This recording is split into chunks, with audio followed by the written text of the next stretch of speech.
Hi, friends. Welcome to this section on leadership and management. So we will take this in four different bits. Hopefully, we should get a very good understanding of the concepts of leadership and management with its underlying theories, okay, and principles. Okay. So we'll take the first bit as a form of an introduction, after which we'll dig deep into it. Okay. As usual, we'll try and keep it as brief as possible. It is within your court for you to take a deep reflection or understanding using the core text, okay, and then trying to read more about it. Okay, so this is just a summarized version. It's not comprehensive as we might think. Okay, so you must do the detailed study on your own. Okay, so let's kickstart. Leadership and management. Sometimes we'll try to um, link them together. It happens. But is it always true that every leader is a manager or every manager is a leader? No, it depends. Some leaders are managers, some managers are leaders. But of course, you can get a leader who stands alone, distinct from the manager. Something we need to keep in mind. Okay, so I'll skip through the introduction, the schedule, and we go on. So in terms of a leader is always more of a long term, a visionary, looking at the strategy, the time horizon. He's always more forward thinking. Let's put it that way. Okay, so leaders will always want to influence you to do something, and they always want to get this done using people, okay? But managers, they get things done through people. They get it done. They get themselves married together. So it's more or less getting involved together. So you can get a leader standing one of us as a ceremonial figure, whilst we get the leaders working. You can even find it typically in in politics, especially in areas of monarchy dynasties. Okay, you have one person who is the leader of the whole economy or the kingdom or the name it of the territory, but the person is more or less looking at the future, more of forward thinking, whereas the manager is more short term focused, getting things done quickly within the short time. Of course, when you put all these um, achievements by the management, the outputs together, you get the outcome, the bigger picture. So it, of course, one step at a time, piece together helps us to meet the strategic direction that the leader wants us to pursue. Okay. Now, Henry Fayol, credited with the classical theory of management. Early in the early 20th century, 1916, he published a book on the systematic way of managing an organization. He had been an industrialist, had some extensive experience working with the industry, a French theorist. Okay, so in 1916 he published this book where he talked about the functions of management.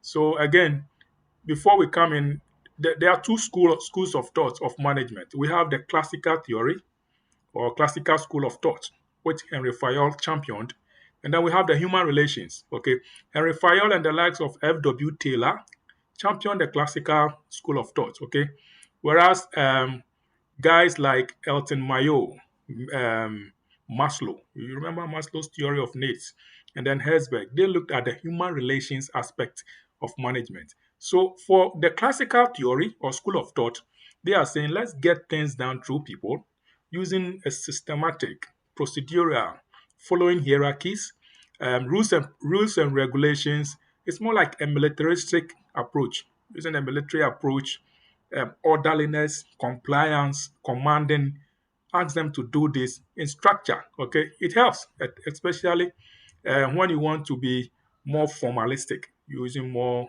formalism way of doing stuff. Okay, but the human relations school of thought of management says let's get things done through people using some motivation, put a human face to it, get involved, inspire them. Okay, so that's the likes of Maslow and Herzberg and Henry Herzberg. Okay, and then Elton Mayo.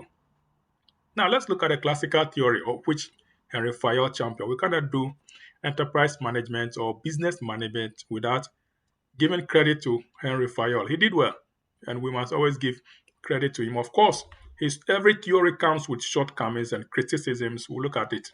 So in Fayol's situation, he looked at the functions of management spanning these five key elements. The planning first to set the objectives, look at the strategies, put in place the standard operating procedures, the policies and structures so that we get it. Okay.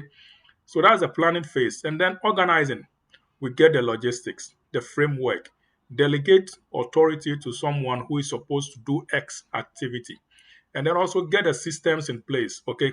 This at this situation and organizing, we can even get the elements of hiring, okay, and installation of mechanisms to help achieve the objectives of the organization. And then the third one deals with command and give instructions, clear cut instructions on areas of what you need to do and who is supposed to do what, who wields such power or authority, and what kind of responsibility is imbued in the person who is undertaking that task. So this is a situation where you want to know who is the goal owner for the budgetary process, okay, and give him the command to do it and deliver at such a time. Coordinating deals with harnessing all these activities together. At the end of the day, you don't want to get someone veering off the framework or the structure which is in place. And then controlling, you look at what you've achieved against what you planned and take corrective actions. Okay, so that's controlling. So controlling is not more from the ordinary English word of manipulating or handling. No, it is more or less looking at achieved objectives against the benchmark we set and then taking corrective actions. Okay, that's controlling. Again, Fayol came up with these 14 tenets, general principles of management, and they are purely formalistic. Okay, so it talks of division of labor, segregate duties. Today we find this being a key item in internal control systems of any organization. Unity of direction, we should all head towards one direction. Okay, it shouldn't be the case that I'm looking at the left and you are looking at the right. So we're all heading towards the same strategic direction of the organization. Orderliness, no haphazard way of doing things. We should always walk in line. So we tow the same direction so that again someone doesn't fall off. So orderliness is key. And then we have esprit de corps. So we're talking of teamwork, team spirit, holding each other's hand, trying to fill in the gaps where one person falls short. Okay. Then we talk of authority, getting someone, giving the person the power, the influence to do something, and then assigning responsibilities to individuals to do their work.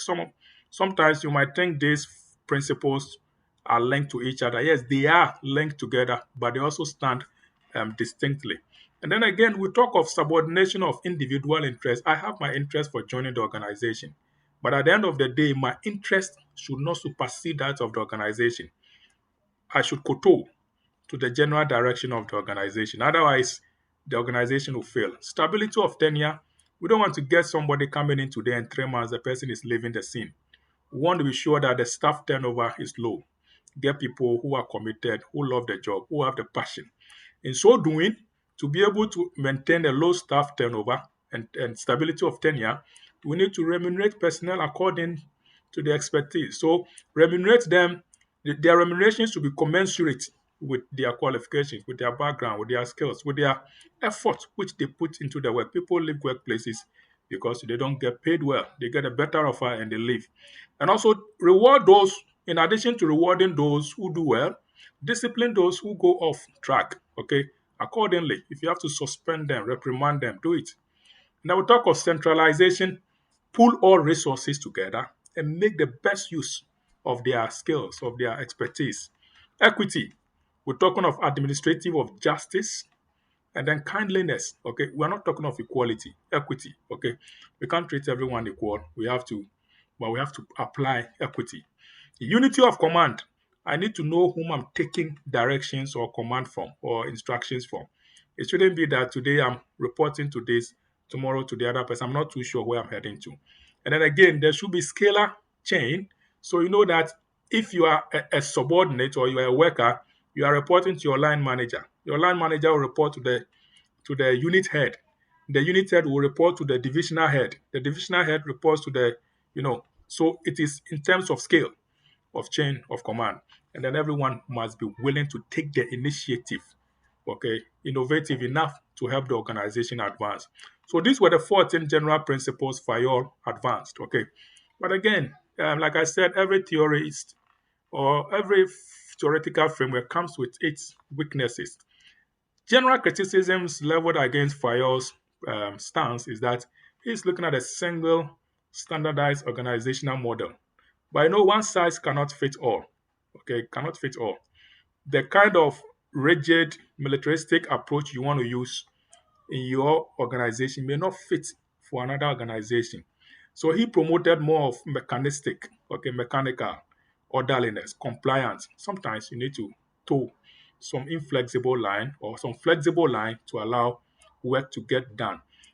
One other criticism is that he overlooked the negative consequences of tight control. If you make things too tight and you are not careful, employees will be working typically to satisfy what you want to see. Okay, so but at the back they do their own things. Okay, it tends to demotivate staff. They are coming to work as if they are being micromanaged, like they are robots, and they have to do X, Y, Z. They don't have to jump one step. Okay, it also overemphasized formal structures at the expense of communication. Sometimes informal structures help a lot in getting work done. Okay, and again, these principles that which he supposedly proposed are based on unreliable personal knowledge. Sometimes you're not too sure what you are saying from the kind of principles he said. You know, some people don't like working as a team. Use the esprit de corps, for example. Some people are individualistics. Their personal orientation has made them such that they cannot work in the team. Okay, but of course they can work effectively. So sometimes you get these principles quite veering off the realities on the ground. Okay. Once again, it underestimated the effects of conflict in the workplace. Okay, capacity of individual workers to process and understand how people think and how people act. We may not always be able to use the systems, the processes to get things done. People act in their own way. You cannot understand how some human beings work. Like I said, there's this Chief Justice of the law, Bowen. He said it is common knowledge that the thoughts of man shall not be tried, for the devil himself knoweth not the thoughts of man.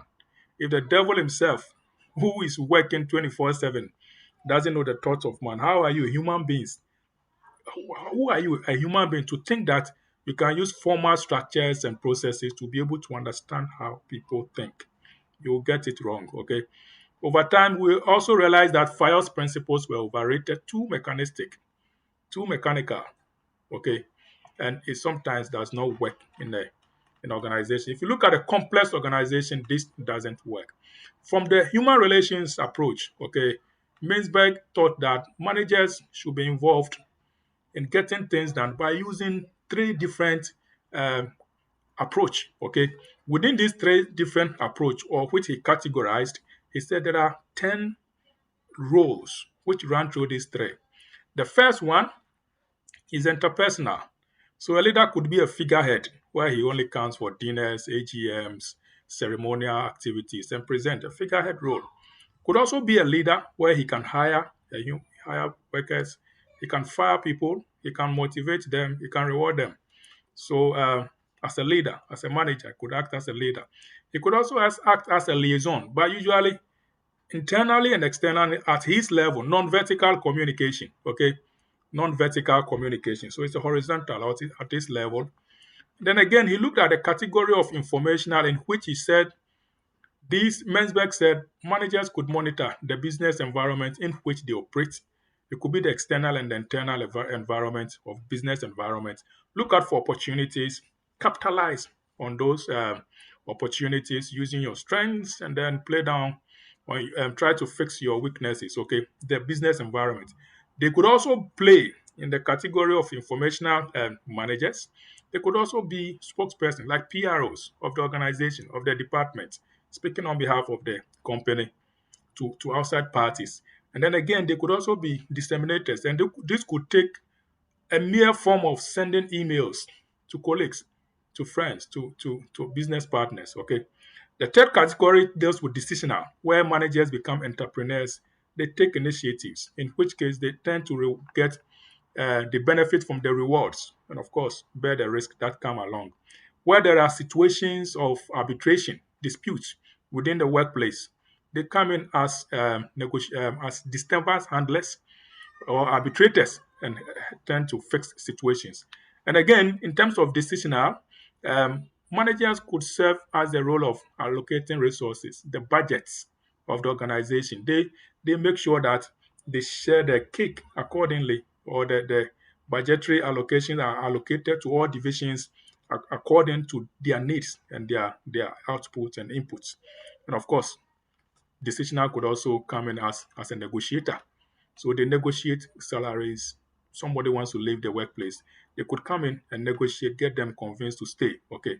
So these are the roles that Mainsberg proposed. But there are challenges, of course, with Mainsberg approach. You realize that managers are getting work done through people. They also have their own work to do. So it's not like they have nothing doing.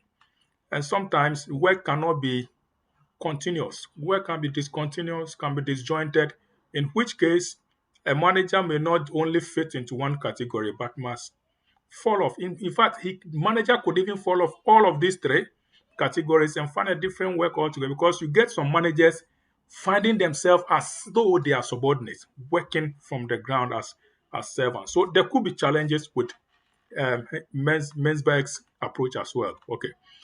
We want to wrap up with the element of power and influence. Okay, power is taken of exerting some kind of authority over someone. Okay, getting people do something you want them to do according to your preference. Okay, you have the ability to get things done according to your preference.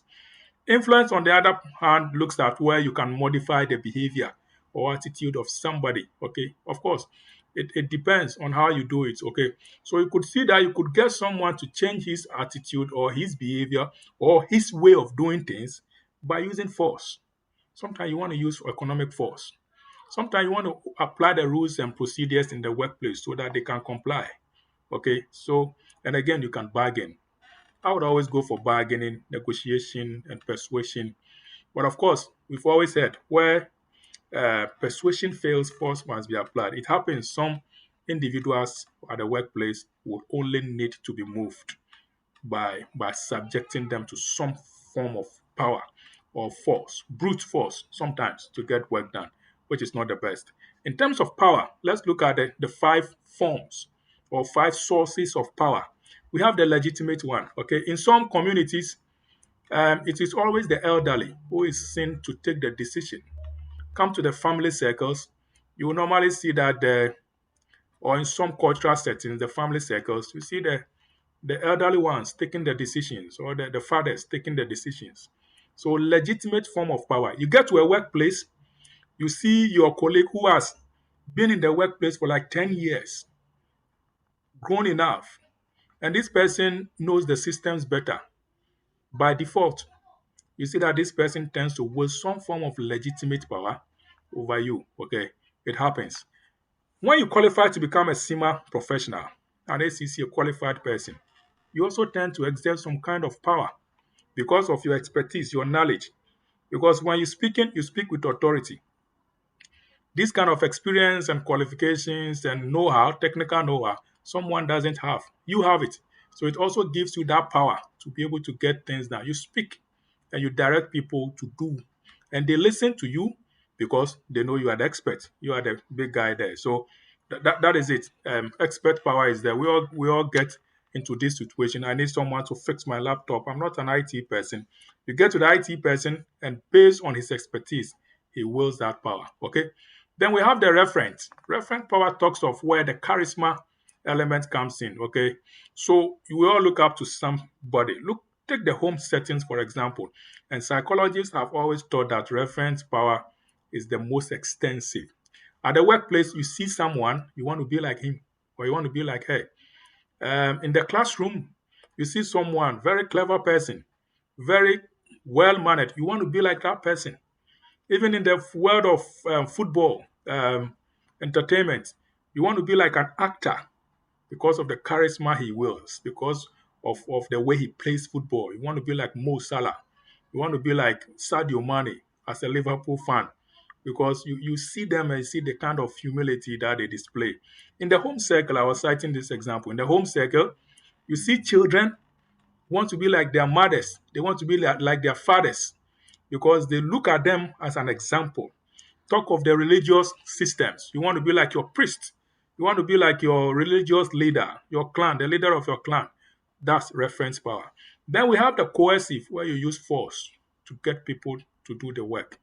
Normally, it happens in the, you can get it in the military system, okay, where it's obey before complain. So, but it's mostly nowadays, even the elements of obey before complain has some human face to it. Okay.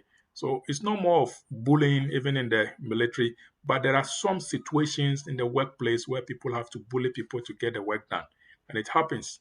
If you've been in a complex work organization, you will see people want you to regard them. If you don't regard them, give them the recognition due them, you are dead. They will always make the workplace unfavorable for you. It's not the best. Okay, it's not the best. And then we have the negative, and the negative deals with a situation where we talk of using some industrial action, some sabotage, some sometimes blackmail, okay, just to be able to get things done, okay. And it happens usually in the area of politics. They will blackmail you one time and you'll be fine. Okay, if you take the book, page 117, yes, of the current edition, you find is the senior partner. The question is all about a senior partner who has been in the company for over 20 years, has good and sound knowledge of the business operations. Everybody likes him because he's fair, okay, he's respected, he's enthusiastic, okay, he has time to encourage and mentor young members of staff. But then something happened. Recently, the organization invested in new technology and it is meant to improve the systems of the organization. But however, it means some people will change roles. Some staff roles will have to leave. Maybe some will even have to leave the workplace. Okay. Now, this manager or senior partner who is loved by everyone has taken up the role of leading the project to introduce these new changes in the workplace. And he knows that the project will be met with strict resistance from some of the staff who will be affected. Therefore, he needs to draw on some of the sources of power to ensure it is successfully implemented. Which sources of power do you think he needs to um, leverage on? Referent, legitimate, coercive, negative? What do you think? All right. We end here, friends. We end here. And we will come to the next session. Okay, friends, thanks. And I'll see you soon. Bye for now.